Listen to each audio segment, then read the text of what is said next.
Udah denger kabar ratusan kurir di salah satu perusahaan startup ternama mogok kerja? Atau sempat dicurhatin ojol kalian di tengah jalan?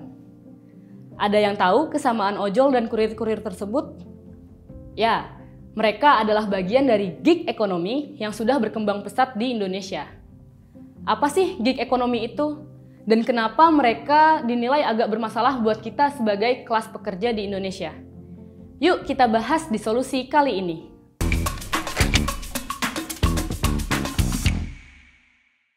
Gig ekonomi bisa didefinisikan sebagai fenomena di mana perekonomian itu ditopang oleh pekerja-pekerja yang dikontrak secara singkat, dibayar per target, dan umumnya tidak terlalu terikat sama perusahaan karena mereka dianggap sebagai freelancers.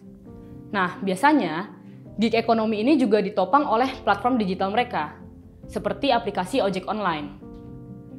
Para pekerja gig seperti ojol atau kurir online ini biasanya terlibat dalam sistem kemitraan dengan karakteristik waktu kerja yang fleksibel atau kerja dari mana saja. Dan biasanya mereka itu juga dibayar sesuai performanya.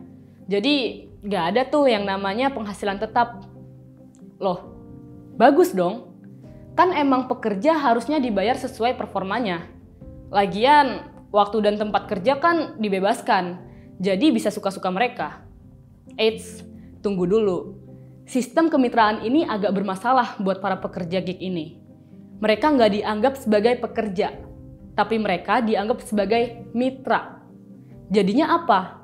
Mereka nggak dilindungin sama UU Ketenagakerjaan, dan otomatis mereka nggak dapat jaminan dan hak-hak sebagai pekerja. Ya sebenarnya sih sistem kemitraan ini fine-fine aja. Asalkan penekanan utama kemitraan, yaitu setara, tetap diterapkan. Artinya apa? Kalau setara, kedua mitra ini bisa menegosiasikan upah dan pekerjaannya. Jadi bukan ditentukan langsung oleh atasan ataupun pemilik usaha. Kasus ini berbeda sama teman-teman ojol dan kurir online di Indonesia. Upah mereka itu ditentukan secara fix dari perusahaan melalui aplikasinya. Jadi nggak bisa tuh mereka negosiasi selayaknya mitra freelancer pada umumnya.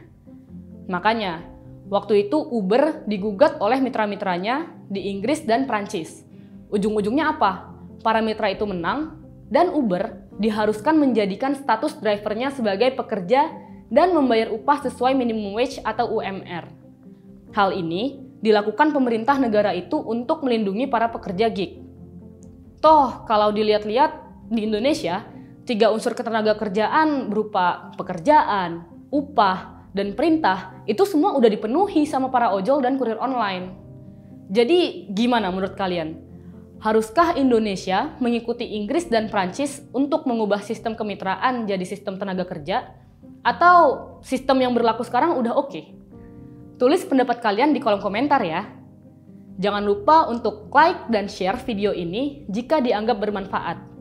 Subscribe juga channel YouTube Geolife biar nggak ketinggalan video-video lainnya. Sampai jumpa di solusi berikutnya. Dadah!